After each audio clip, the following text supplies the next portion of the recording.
Hello and welcome to episode 127 of the Clean Energy Show. I'm Brian Stockton. I'm James Whittingham. This week, I apologize to Joe Manchin. He's clearly a saint after approving the largest climate action in U.S. history, the Inflation Reduction Act.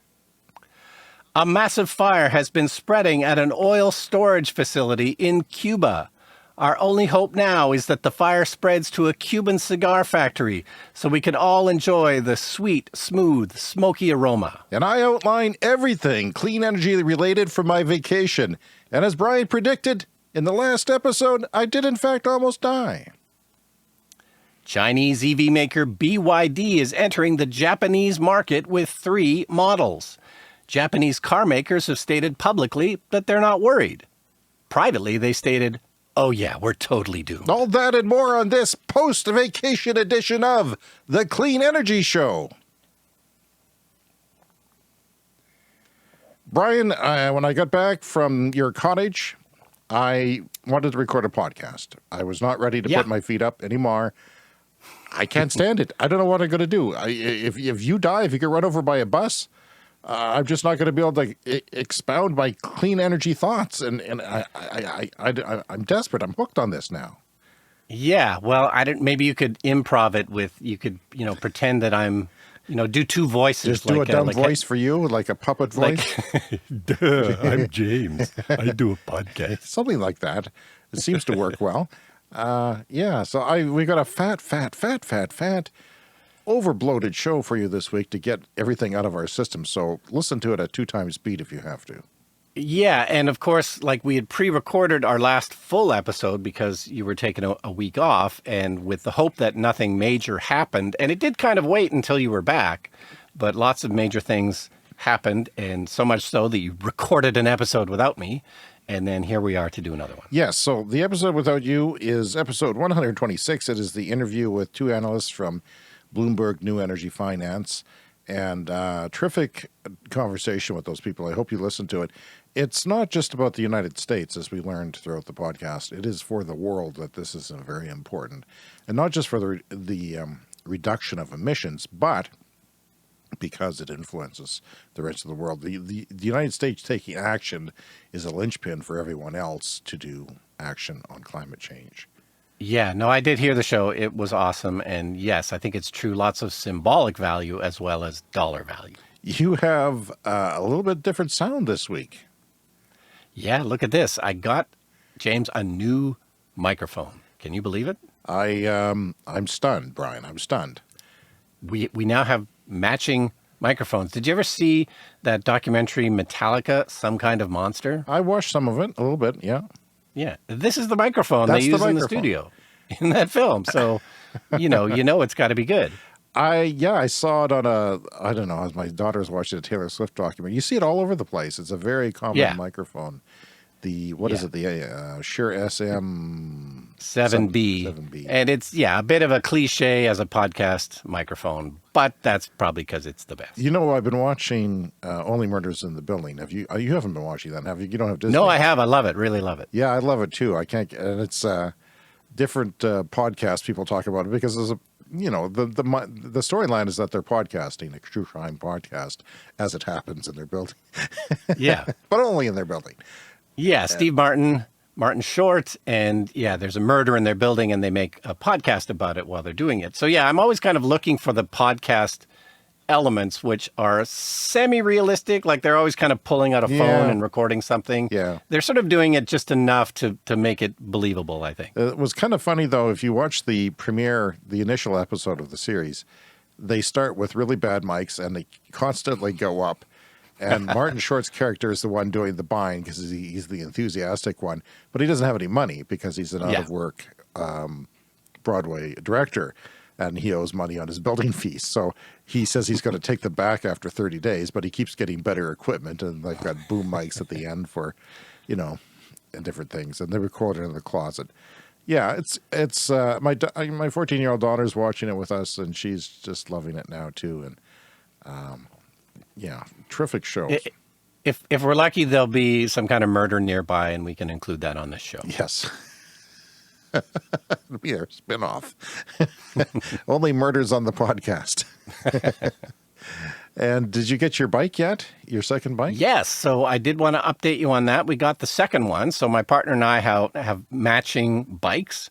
This is the Ride One Up Roadster V2 Gravel Edition electric bike. And we ordered them online from the company Ride One Up. So yeah, we got the second one. We've been going out on bike rides. Absolutely love it. This Really? bike is so great. I have nothing but good things to say about it. It's just super fun to ride. It's the right kind of size and shape for a bike for me. Like, this is the kind of bike that I like. It's very light in terms of an electric bike. I think it's 33 pounds. Wow. That's about The as light as battery's they come. integrated. What's that? That's about as light as they come. I think so. For electric bikes, the battery's integrated into the frame, so it's not the biggest battery, but we don't go on particularly long trips. So like 20 miles, 30 kilometers is kind of the max, but we've come nowhere near to hitting that.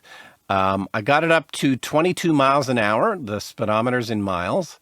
And so that's about 35 kilometers an hour, which is about as fast as you can do because it is only one gear. It's got a belt drive with only one gear. And the gearing is not really tall enough to go any faster than that. But, who needs to go faster than 22 miles an hour? That's plenty fast, tons of fun. And my only other sort of maybe quibble about it is that there's not much of a battery management system. So they recommend in the literature not to leave it plugged in. Like, it's the kind of thing where... Yeah, mine did the same. I when found you that plug odd. it in to charge it, they recommend like set a timer on your phone to unplug it after an hour or whatever you need, because it's not, it's not good for the battery if you just leave it plugged in. So I've been doing that and also trying to keep it. They recommend keeping the battery between 30% and 80%. That's hard to do because there's no precise kind of measurements, but basically go for a bike ride, leave it plugged in for 20 minutes or something like that, and then make sure to unplug it. But yeah, absolutely love it. Nothing but good things to say. Mine says that you may need to run it down all the way, then charge it full in order for the computer battery, the onboard computer, to understand the range and charge. Not the range, but the charge percentage. Mine didn't say that, but like even with a laptop, it's sort of recommended that you do that every once in a while just to kind of recalibrate the battery. Yeah. Get it down to zero. Having said that, my portable drill and portable weed whacker has battery management in the charger and knows when to stop. So I'm a little disappointed that electric bikes don't. They're smaller batteries, mind you. I'm not sure why. And also, this is definitely on the low end of price. But, again, that's one of the reasons I love the bike. Like, it's $1,250 US. Getting it here to Canada was maybe $1,800 for each bike, which is, definitely on the low end. So, you don't expect maybe all the bells and whistles. But this is the gravel edition. So it's a slight upgrade from the regular Roadster, which is that one's like $1,050. So you can even get a slightly cheaper one. This one has, upgraded tires and I think maybe a slightly upgraded belt drive or something like that. But yeah, it's great. Did you go for a romantic bike ride with your... Oh, definitely. Yeah. And this is the kind of electric part of it is like we went out on our bike path here in town. We have a nice bike path that goes through the city and long ways. And we started coming back and we realized, oh, okay, well, we'd like to get home now. So maybe we'll go off the bike path and drive through the city streets, because that's the shortest route to get home.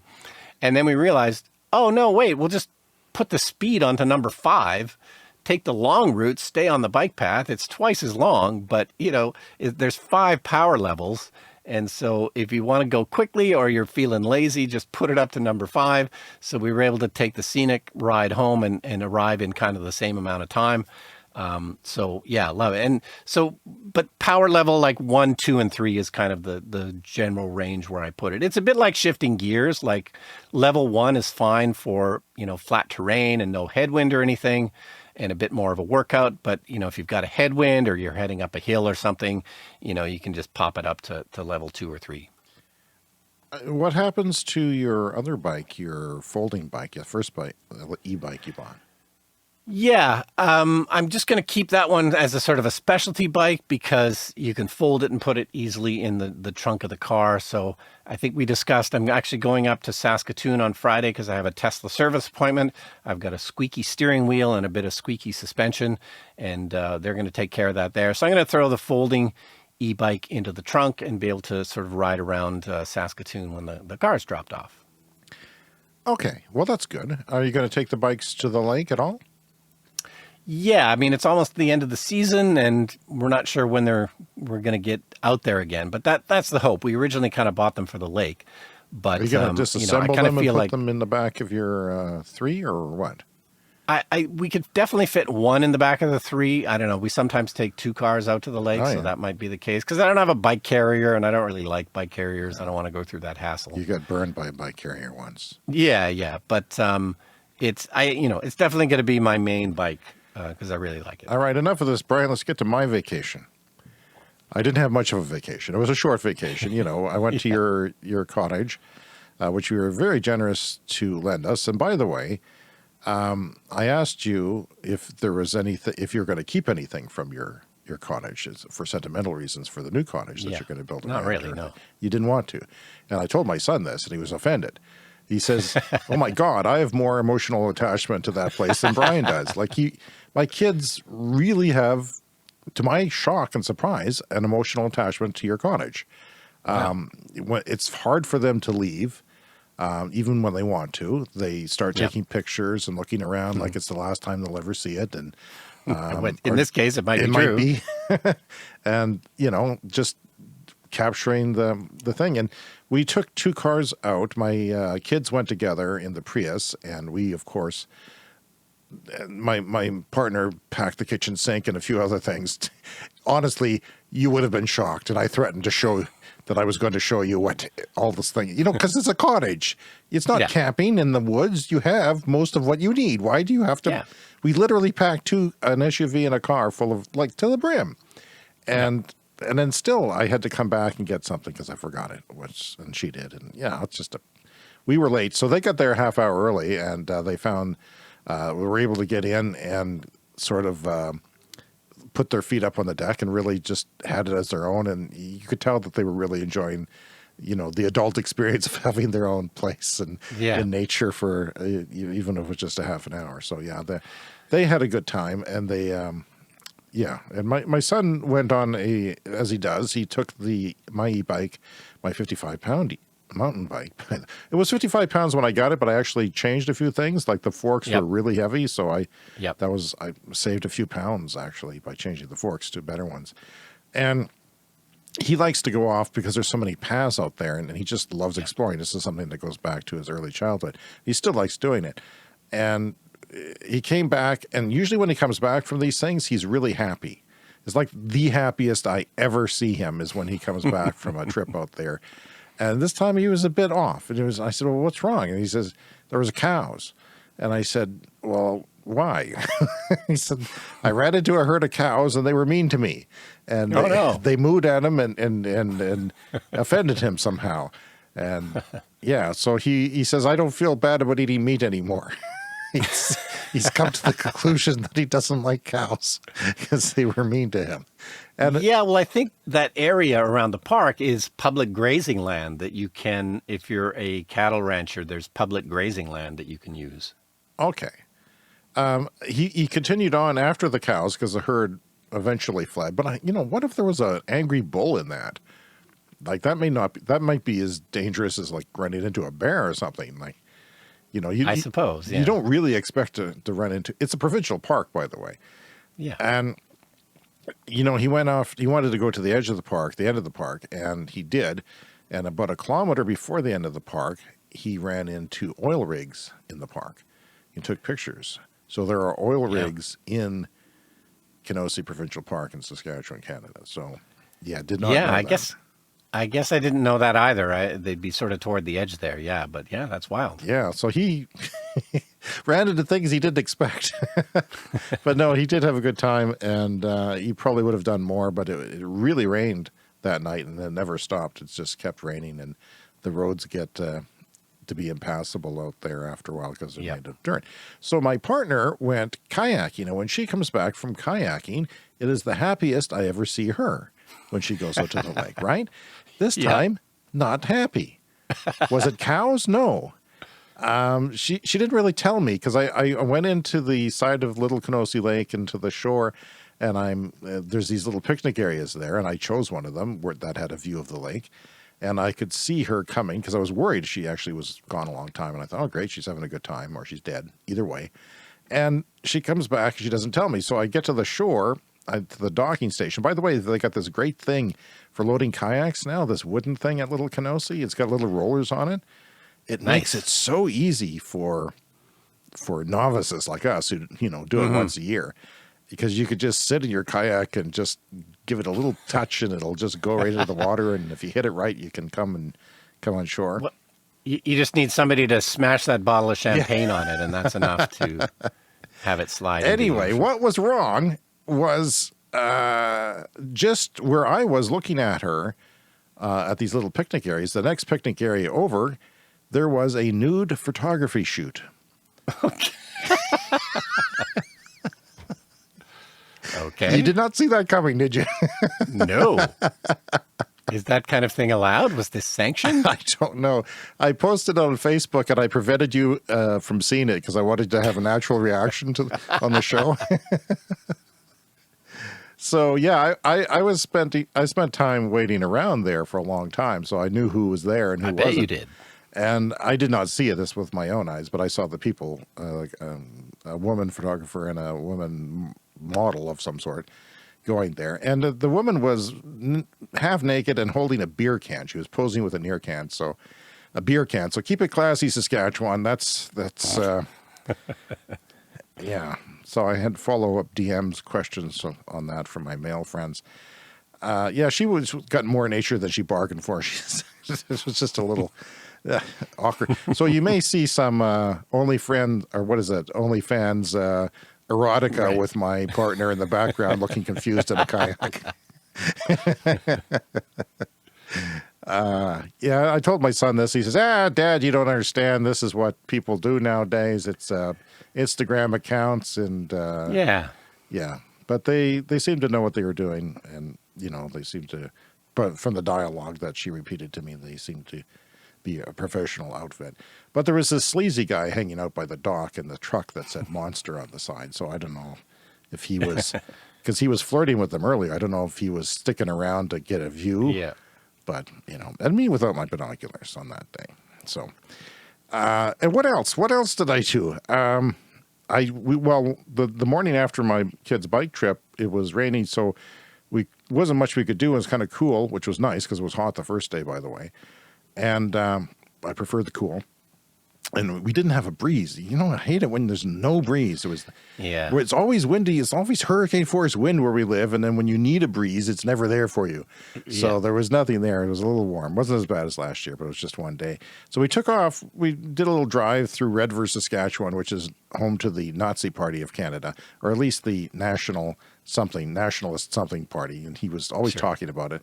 He had a teacher who came from that town. So we went through there, and then we kept on going into Manitoba. And we saw this incredible infrastructure of oil just across the border in Manitoba. You don't think of oil in Manitoba, but we saw literally hundreds of pump jacks in a very condensed space, the most condensed I've ever seen. So I'm thinking it's fracking because there's like 4 of them in a row, and they're going off in different directions.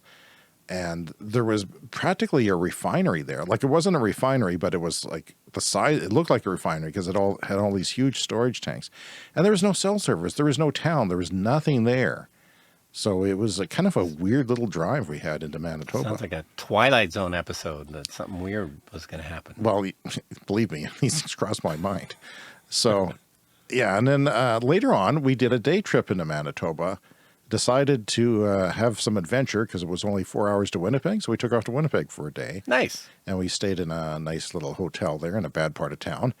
But it was a nice little trip. We did a few things. Should have done more, perhaps.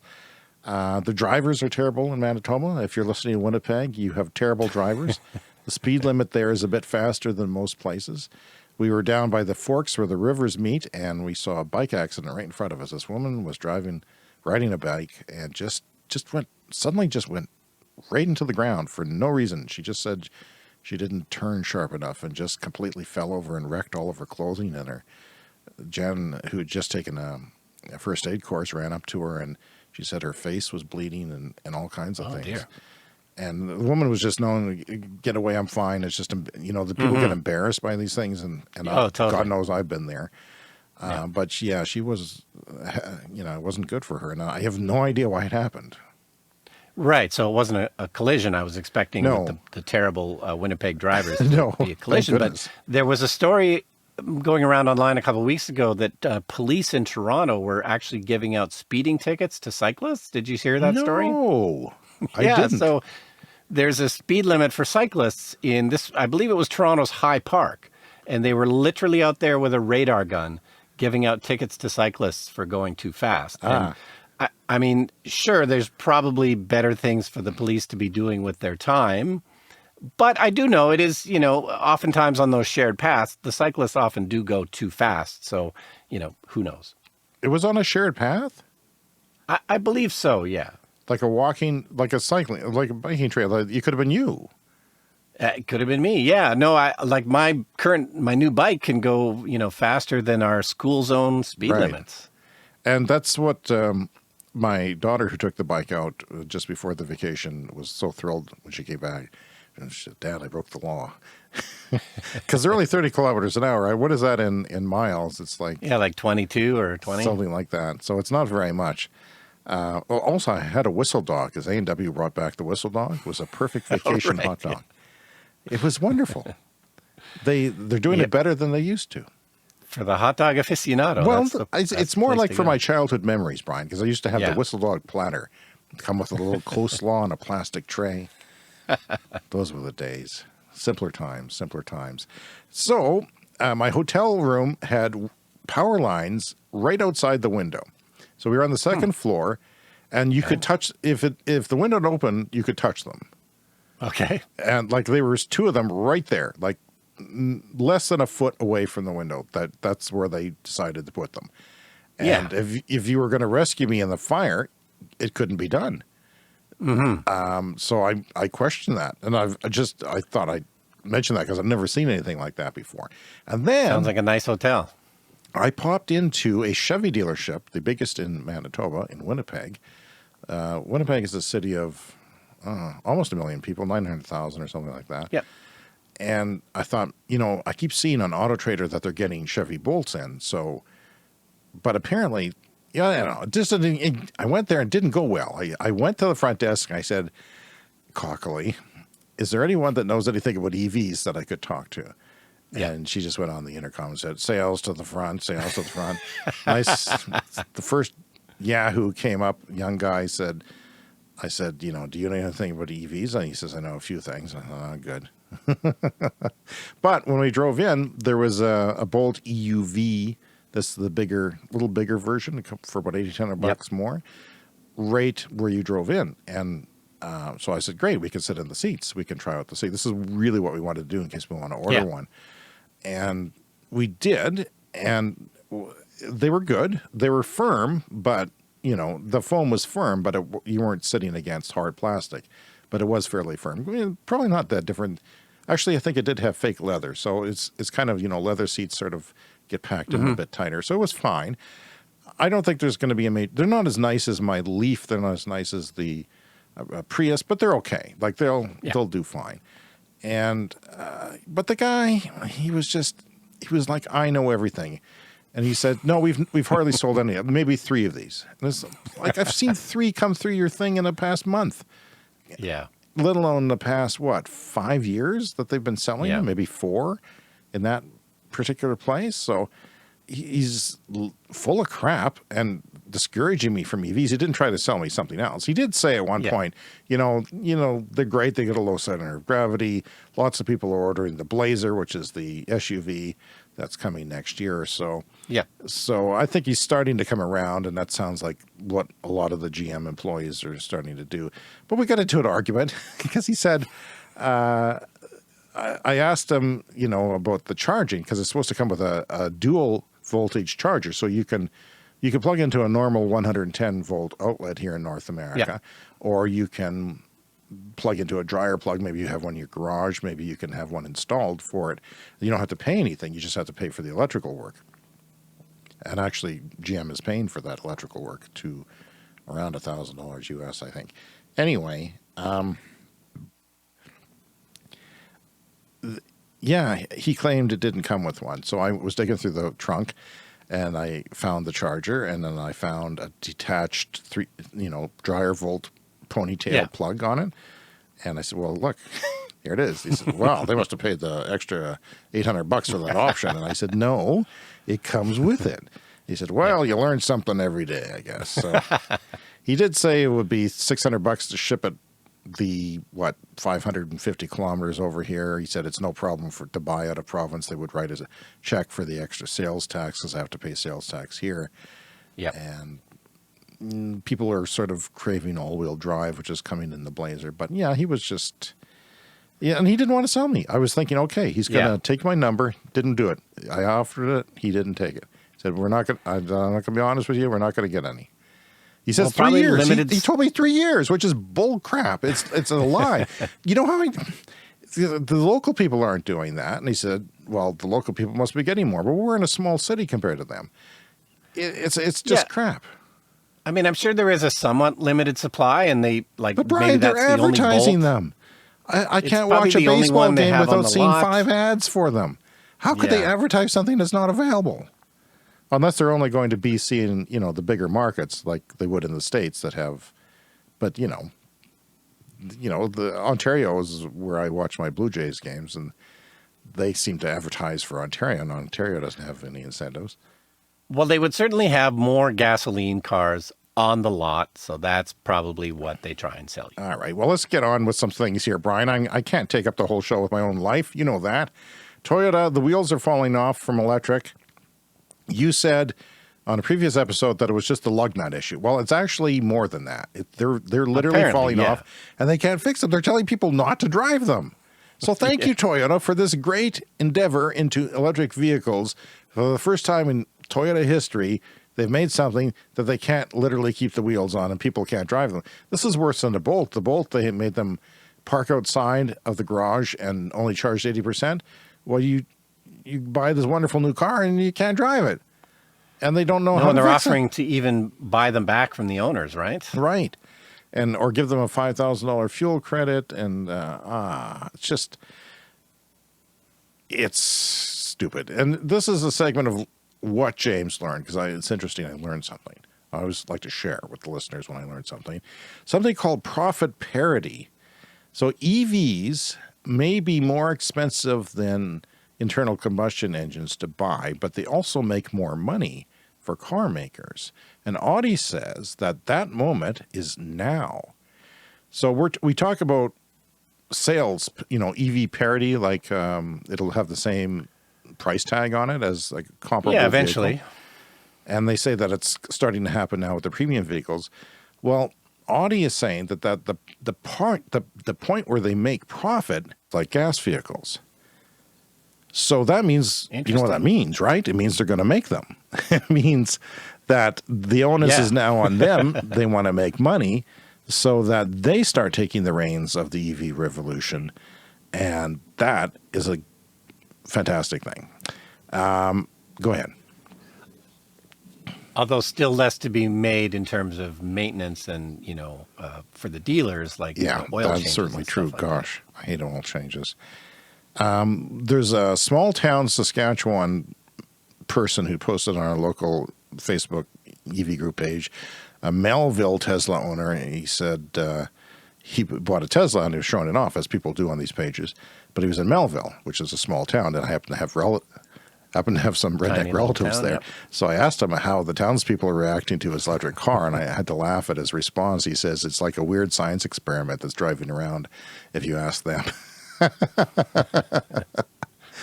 Also, I just got a YouTube comment that I saw from a couple of episodes ago, and it says, this is from John, can you upload just one version of the podcast? Because we have a live version. He says, I would prefer the ones with the video. It's kind of annoying to support when you watch or listen to one version and you have the live version with the people in it come in the middle of the night. I don't know. There's not anything I can do about that except for starting a separate channel for the audio, which some people recommend you do. I wish you could subscribe to a playlist because it's on different playlists, but do you have any thoughts? Yeah, I mean, I'd be fine with just putting the one version on there, like the video version. That's people when people tune into YouTube, they prefer to have visuals with it. So can't we Well, just do we do that? have a fairly good audience of people who just like the audio. Maybe it's because that comes first. I don't know. Right. But when you listen to Libsyn and other people who are on the the server side, they say that there is a good demand for there's people who listen to audio only podcasts on YouTube, and that is a good way to get people in because it's a different way of expanding your audience and people finding you because it is hard for people to find podcasts in this day and age.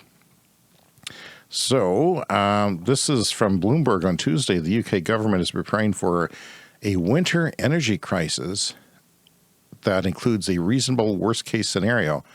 This is because, they have less energy because France isn't exporting. They've only got half their nuclear. That's one reason. There's some other countries that may not be able to export electricity into the UK. And so, yeah, Bloomberg has an exclusive on this. And they think that they're planning for a bad case scenario where for 4 days in January, the peak demand could surpass their capacity. And this is what we talked about for a summer heat wave, which we haven't really gotten here in our province where, they might have been planning for that as well. But this would include organized blackouts for industry and even households. So you could have rolling blackouts in the UK this winter if there's a cold snap.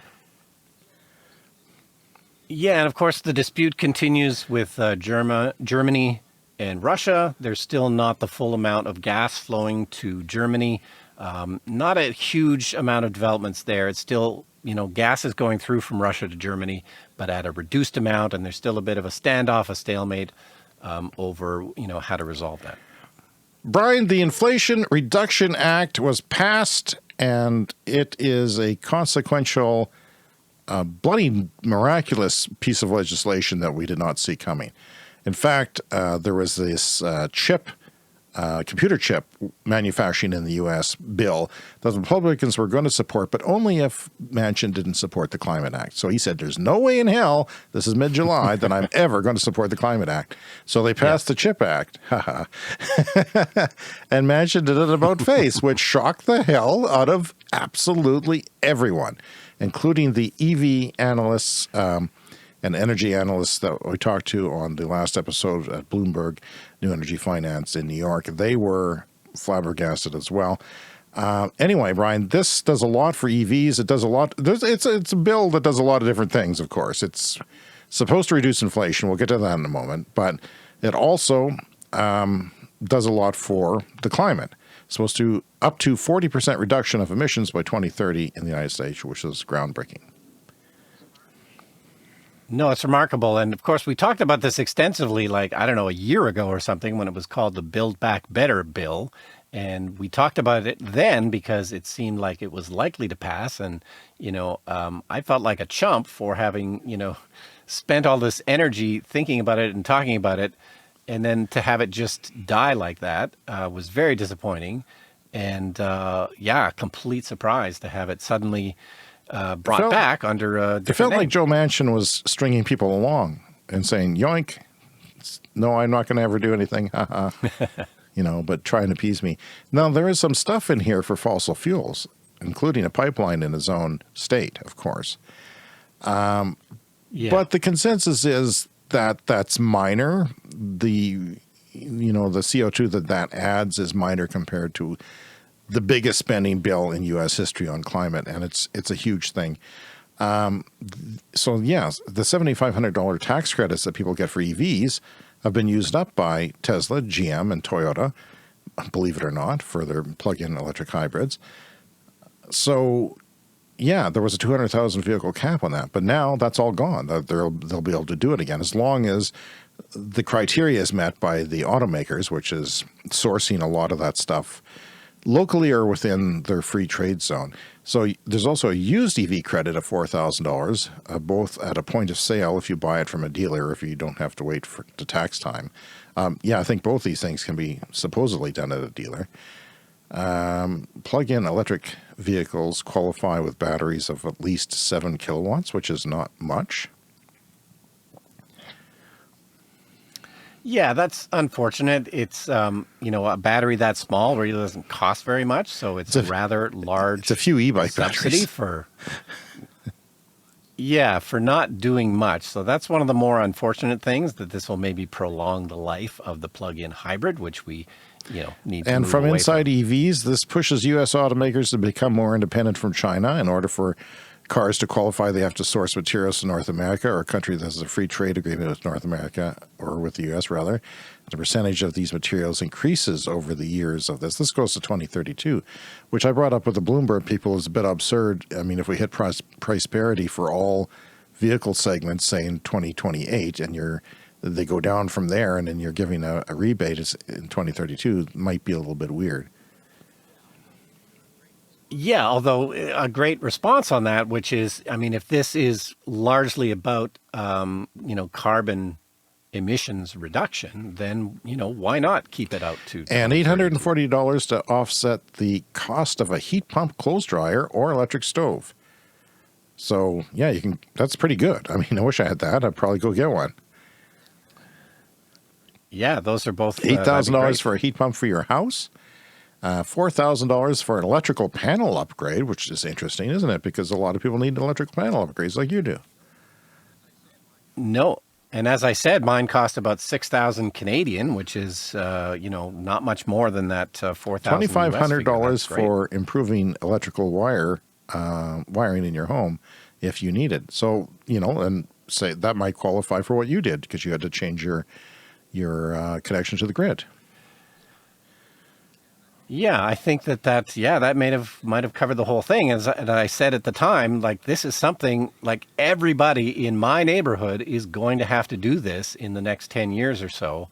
Many, many neighborhoods are just 100 amp service, and that's just not going to fly in the era where we electrify these are everything. the kinds of things that I haven't heard of before, the kind of incentives. So it's interesting to see how it plays out. One thing about this is that they're trying to bring solar manufacturing to the United States, and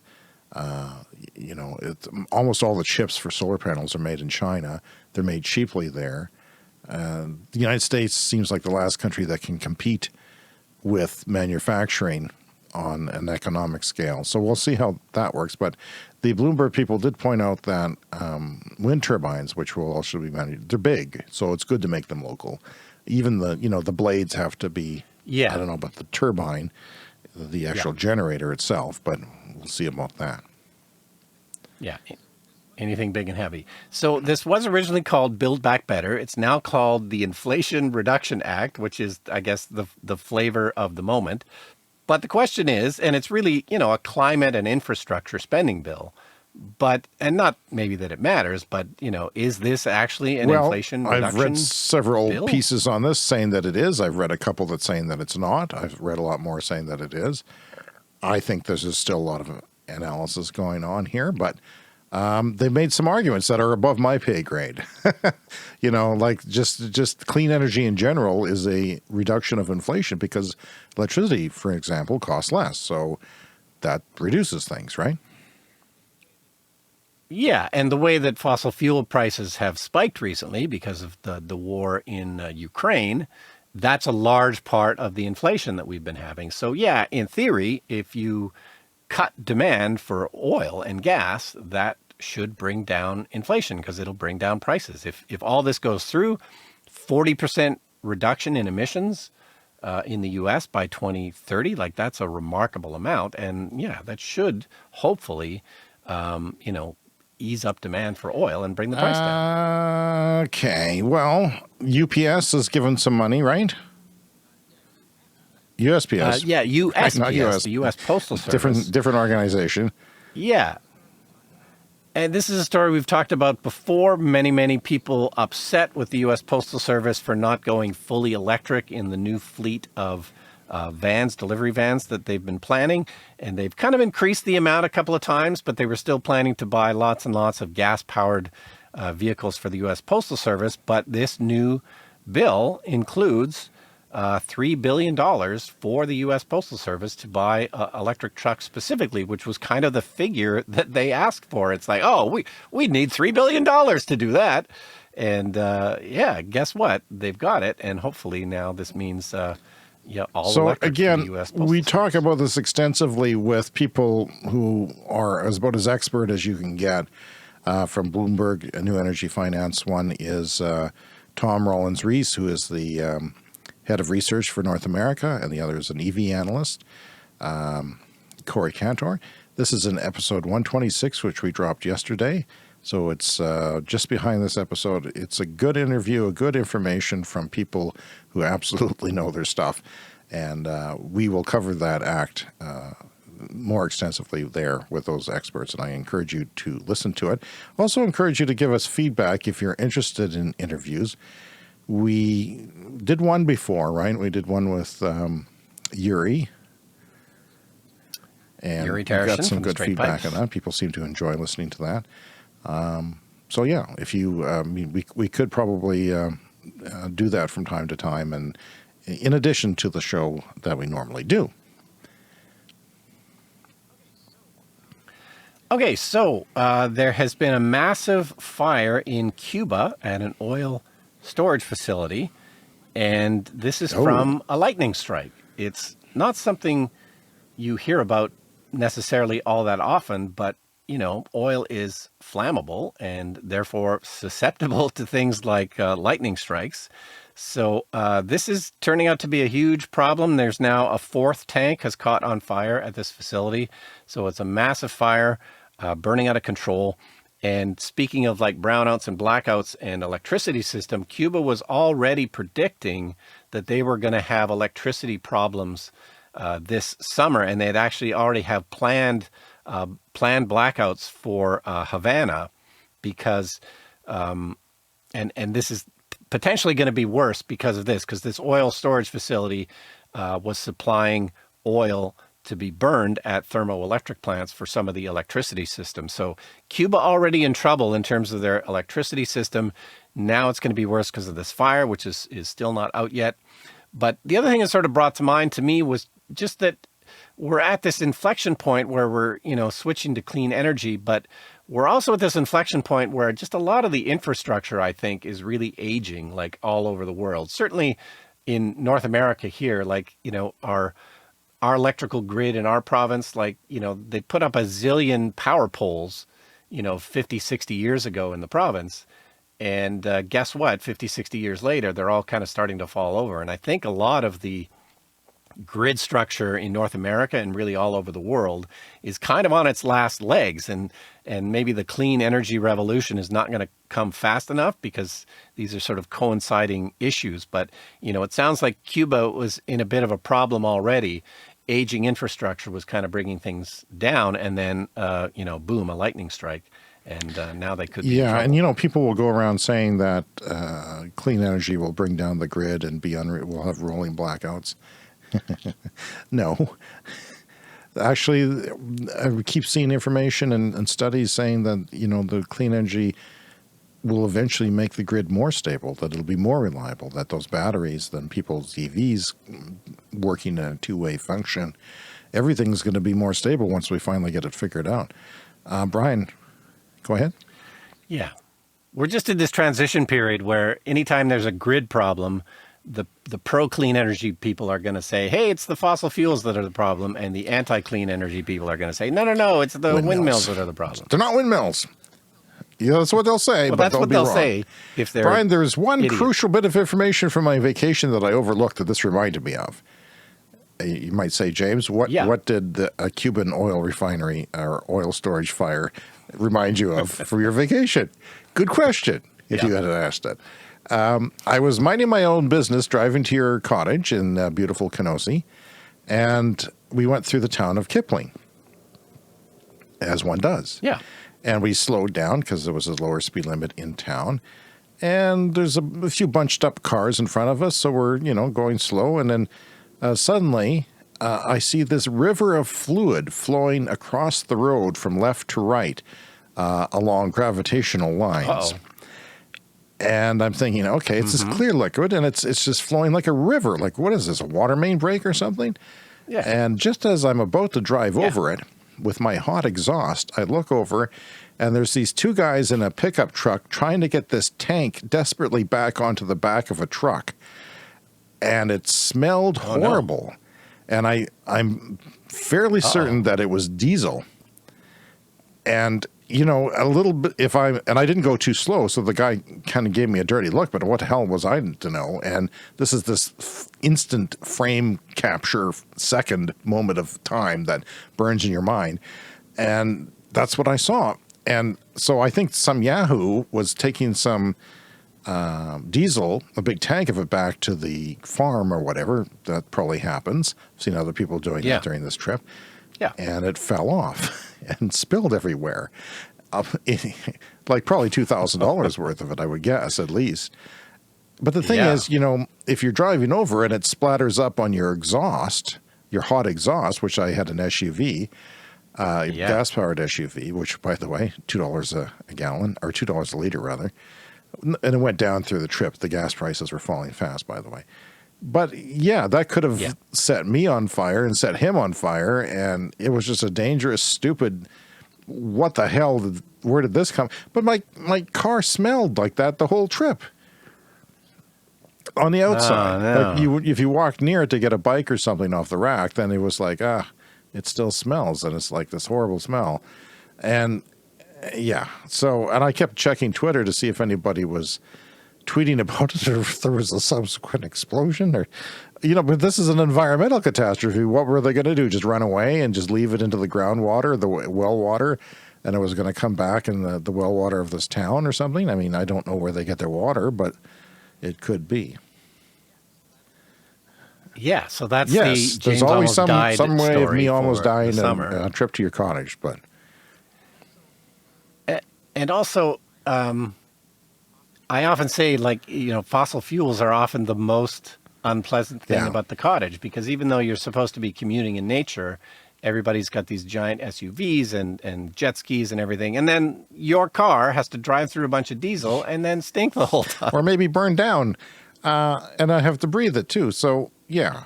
And there, you know, it was a long weekend. It was the August long weekend in Canada. And I've been there on the July long weekend, and that's where people party, and there's thousands and thousands of boats out in the river, or the lake, rather, and people blasting music. So, yeah, I look forward to an electrified future. I told my son that, because, of course, he wants to buy a cottage now, thanks to you. So I don't know where he's going to get one, but they're hard to come by now. I said, well, maybe it'll be quieter when you have one, because of electrification. Forbes magazine says electric car batteries are lasting longer than predicted. And, you know, the automakers were ramping up for recycling programs, but they've all been delayed because, you know, I'm an example of that, because I have one of the earliest EVs that have been mass produced, and it's going strong, and it's also a terrible battery. So there's only better batteries than what I have. And yeah, and even if, you know, I crashed it and the modules could be used for various things, they still have a value before they're recycled. So this is almost all of the electric car batteries, according to Nissan executive Nick Thomas, are still in the cars. And people, you know, this is one of the naysayers things that people say all the time. And he says, we've been selling them for 12 years. So, well, I'm just going to leave it at that. But the deal is the EV batteries will outlast the car. People don't get that. Even EV buyers don't get that. But that's the deal. And there's lots of reasons why. And there's usually a second step. As you say, the car gets totaled. You can still take the cells out. You can put them in home storage. You know, there's a second use before you get to the eventual, which is to crack it all open and take the minerals out. So my car has lost some of its range over the 10 years that it has existed.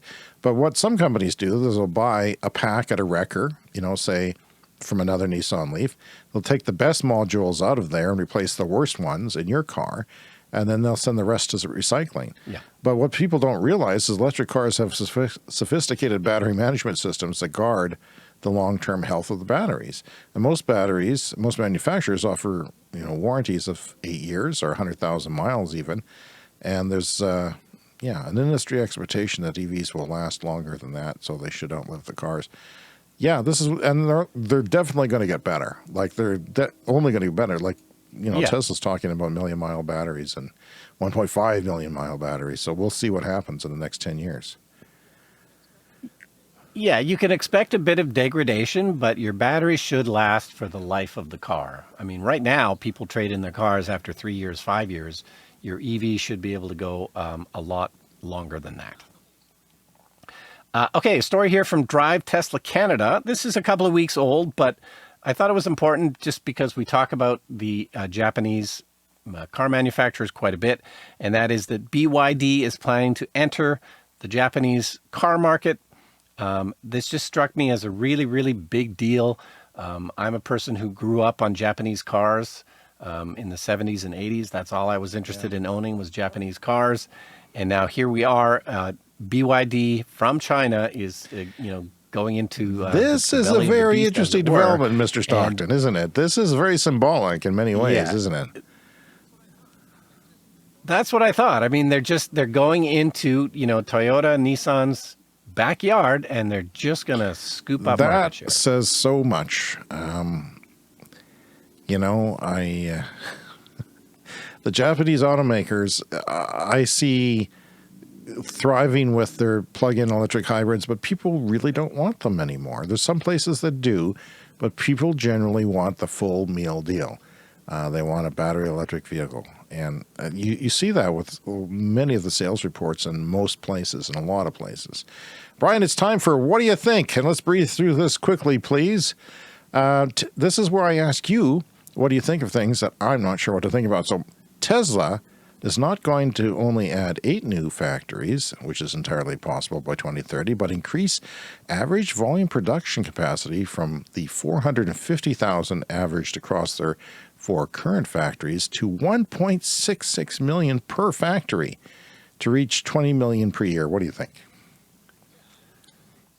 Yeah, I think this is entirely possible. They've been saying for a while that 20 million vehicles per year is their goal, and this would be, way more than anybody's currently doing.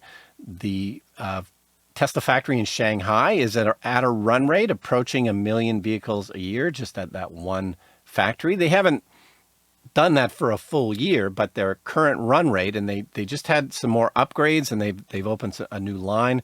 So just in the past month, after their shutdown, they had a shutdown for COVID, and then they had a shutdown to upgrade the factory. And, it's only been a few weeks, but they appear to be producing vehicles at a rate so far unheard of for Tesla. So they're definitely on track for 1 million vehicles out of the Beijing factory.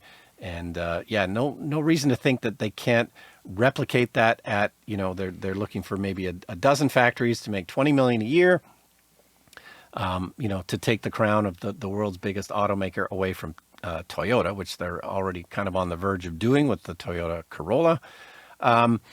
It seems a bit weird because they really don't have that many models. They've got the Model Y and the Model 3. Those are the mass market ones.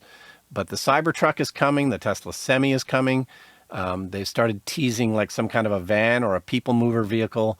So there'll be probably some more announcements of different form factors for the car. So, I mean, I think that's what the naysayers are mostly questioning is like, well, how are they going to make 20 million? Because, they've only got a couple of models. And they'll keep it small. They don't need that many models. But, seems entirely possible. And there should be a new factory announcement soon, possibly Canada, which is the next thing on your list here for things to ask me about. We don't really know the details other than Tesla had to release that they've been lobbying I believe it was the Ontario government in Canada, the province of Ontario. Whenever you do lobbying of the government, it has to be announced. So they did that. So it could be a factory in Canada, but they could also just be lobbying for, battery materials or mining or something like that too. But I think Musk potentially has good news teased for it Canada. too. He's teased Canada, so we'll have to see. I wouldn't be surprised, because the government is pulling out all the stops to get EV manufacturing here, which is good because it is the future and we do need jobs. Yeah. Yeah, I think our government would be on board with that. And there is a history of automotive manufacturing, particularly in Ontario, but also Quebec. We make a lot of cars here. A lot of the, American branded cars are made here in Canada. So, there is the kind of base of knowledge. So the California Yeah, to Public start that here, Utilities for sure. Commission made California the first state in the nation to allow EV owners to measure an EV's energy use independently from the owner's main utility meter through sub-metering. Any thoughts on that? Yeah, it's an interesting idea. I mean, we often talk about, the coming smart grid. It hadn't occurred to me that this could be one of the uses of a smart grid, but there could be some useful parts of, monitoring your grid use separately. EVs could then be kind of, modeled out in your electricity bill and be somehow treated differently. Maybe that's where they could put, like a gasoline tax because, everyone's wondering, well, if we're not going to be getting our gasoline taxes anymore, so that would be the sort of bad news is maybe that's where they'd put the gasoline tax, as it were, onto your EV bill. Or, it just depends As on how they want to temperatures treat it. rise, shifts in travel patterns are likely to become more common in Europe, with researchers describing as a hot spot for severe summer heat. So many travelers are setting their sights on Scandinavia or switching to the spring and fall for traveling.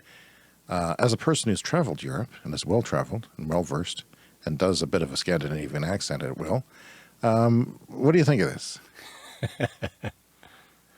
Yeah, this is interesting. We talked about my 1994 trip to Europe, which turned out at the time to be the hottest summer on record for Europe. It's been surpassed since then. But yeah, it's not very pleasant to, traveling somewhere when it's blistering hot like that. So absolutely, this makes a lot of sense. We're all going to maybe have to start thinking differently about, when and where we travel.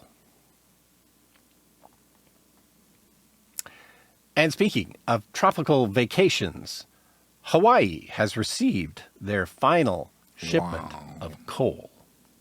Really? Roll the clip.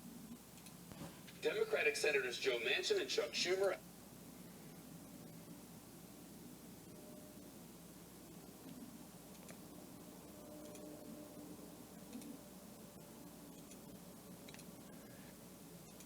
Okay, I'm going to have to edit that in. Yeah, so I just wanted to include this because, especially with that audio clip, it just seemed like a really great, good news story. So the state of Hawaii has been using coal as part of their electricity generation, but as they start to move to more renewable sources, they have literally received their last shipment of coal that's going to be burned for electricity. And this will take a while to get through. And I suppose there's a danger in the next year or two of maybe, we made a mistake. We did this too quickly. And, maybe we'll need more coal. But I don't think so. And as we know, renewables are fairly quick to put up. And as long as they've made all their plans correctly for the grid needs, the last shipment of coal. This is just... That's really cool. Yeah, and... as an island state, you also want to have kind of energy autonomy. There should be no reason to ship anything into Hawaii to burn, to make electricity. You've got all the sunshine and wind that you need to be independent, and, you don't have to worry about... All right, Brian, the show would normally be over by now, but no. Due to vacation, we've got so much to give, so much to get out. We have a mail item here. Reminder, though, that coming up is the lightning round where we get through the week's headlines briefly, but let's dip into the mailbag from the Mogget. He wrote us a couple weeks ago. He says, on your show yesterday, there was a discussion about wastefulness and efficiency. Now, normally your team, that's you and me, Brian, we're the team, is super on point, but I have to disagree Team this Brian time. And James. The old wave of environmentalism was the miserly moral kind. Miserly. The old wave of environmentalism Miserly. was the miserly moral kind. I must suffer to save the world. People are advised to adjust their thermostats, drive small cars or slow cars, eat less. But the new technology environmentalism is a focus on solving problems completely rather than doing slightly less bad things through efficiency. So when people see this new view as a threat to their lifestyle, they throw up barriers. Climate denialism isn't just about science. They don't want to, people just basically don't want to change. But he says, like, you know, this is something we talk about for the future: cheap power, free power. These are things that are coming: cheap miles, free miles, great torque, cheap heat for your home. This is all about the story about leaving the doors open at shops in France with the air conditioning running, and you don't like wastefulness. But yeah, we're not there yet, are we? Yeah. No, that's the only point. Yeah, this is an absolutely valid point. I think that is definitely our future. But for the time being, especially in this era when, you know, Europe facing energy shortages, they're having problems with some of their nuclear, there just isn't the kind of excess power on the grid that there used to be. So particularly for the next couple of years in this transition, you know, they still have to close the doors on those shops in France. And there was another story, I think, from Italy, where they're regulating the amount of electricity. Like you're not supposed to set your AC lower than 27 Celsius or something like that in Italy. So, you know, we're still in a power crunch. We still need to conserve. But, you know, absolutely, this is our future. This is going to be an abundant future, particularly what Tony Seba talks about from Rethink X. You know, he thinks it's going to be a super abundant future with essentially free electricity is kind of he makes a good headed. point. And I take that point, you know, because it is hard to get your head wrapped around that. But that is our future, and it will affect the way I talk about things a little bit as we move forward. We should be. It's just hard for people to wrap their head around it unless you're on the forefront of this, and you know that's the thing. But yeah, I don't think my neighbors would understand anything I was talking about if I said we're going to get free electricity in the future. That, you know, you'll be able to leave your door open in winter and just, you know, let the fresh air in if you wanted to, because they will. They probably will. Yeah. Don't tell your We'd neighbors. love to hear They'll call from you. social So thanks for services leaving on us that email. Contact us at Clean Energy Show. Write us right now, cleanenergyshow@gmail.com. We're on Twitter. You can get updates to our show schedule there if we change our show schedule around at all, or have special episodes like we did this week. TikTok, we're there. Clean Energy Pod is the handle for TikTok and Twitter. Even if you're not a Twitter user or a casual Twitter user, I recommend you follow us. They get the latest. And don't forget to check out our YouTube channel for Talking Heads, video of us doing the show. Unedited. So leave us a voicemail at speakpipe.com/clean energy. The Clean Energy Show Lightning Round. Oh, it's time for the lightning round. Okay, 5 minutes, 10 minutes ago it was time for the lightning round, but here we go, Brian. Hang on, buckle in. This is a fast look at the rest of the week's headlines in clean energy that I wanted to talk about. Rainwater everywhere on Earth is unsafe to drink due to forever chemicals. that was the name of There my. was a movie. Damn it, I forget the name of it. I just name. watched a movie on the Forever Forever Chemicals. Chemicals lawsuit. This is like frying pans and nonstick and how they stick around. And they are making people sick in someplace in the southern states. So University of Stockholm study finds that this is true for drinking water even in the Antarctic. These per- and polyfluoroalkyl substances, or PFAS, are a large family of human chemicals that don't occur in nature. They don't go away. And yes, don't drink the rainwater, people. Tip from the Clean Energy Show. A new study by Stanford University says that prices would immediately drop and all of upfront costs for switching to 100% renewable energy would be paid back in 6 years. So if we suddenly, right now, switch to 100% renewable energy, it would pay back itself in 6 years. Nope. Yeah, and this is the other thing that your neighbors probably wouldn't understand, and they would call you crazy if you said that. But it is absolutely cheaper to just ditch this stuff as soon as possible. Go clean energy. Up in Nordic That's space, the way to the go. world's first subsidy-free offshore wind farm has started to produce power. Just thought I'd mention that because it's kind of a milestone to have subsidy-free wind farms start. They didn't even ask for subsidies when they put in the bid. That's cool.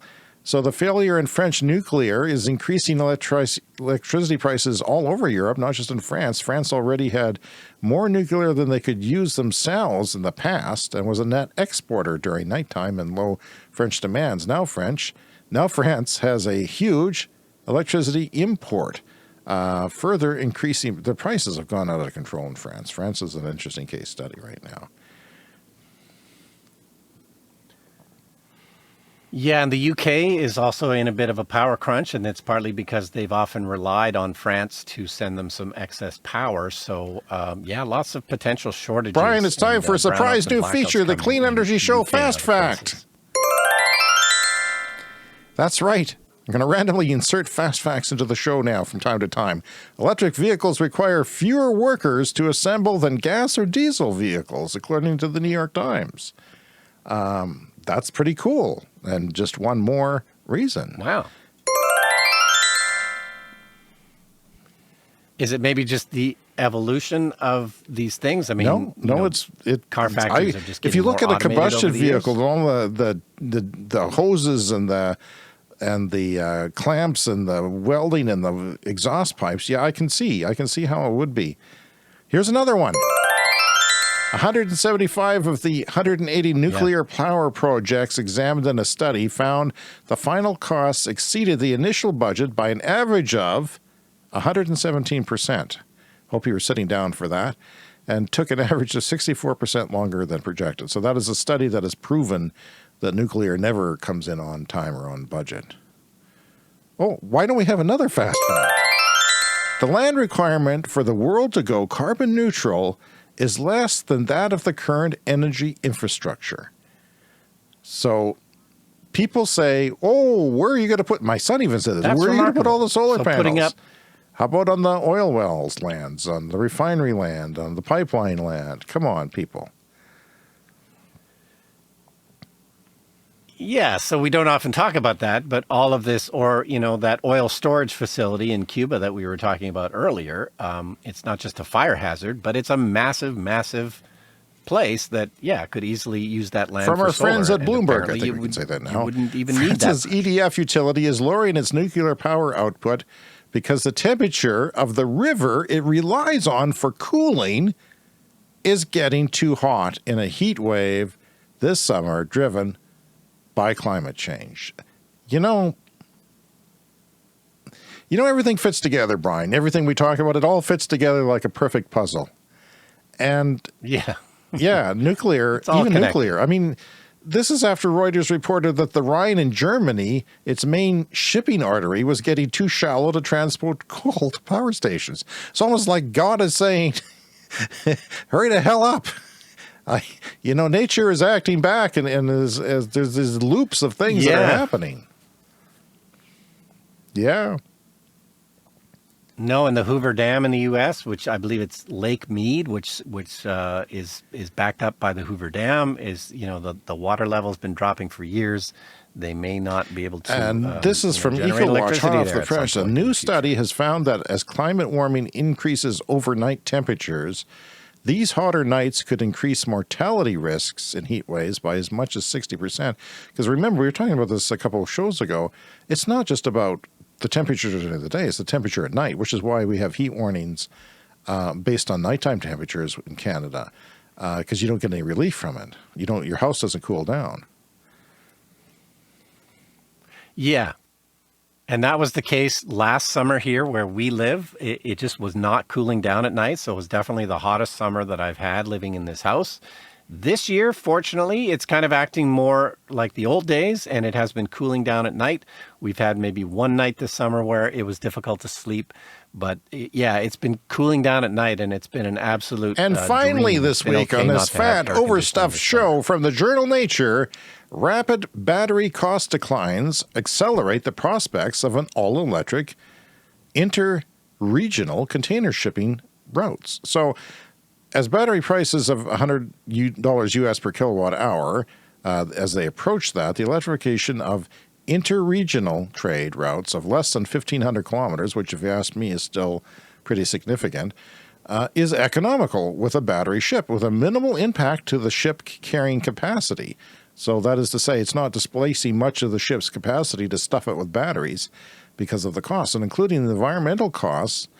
That's not including the environmental, but if you include them, the economical range increases to 5,000 kilometers.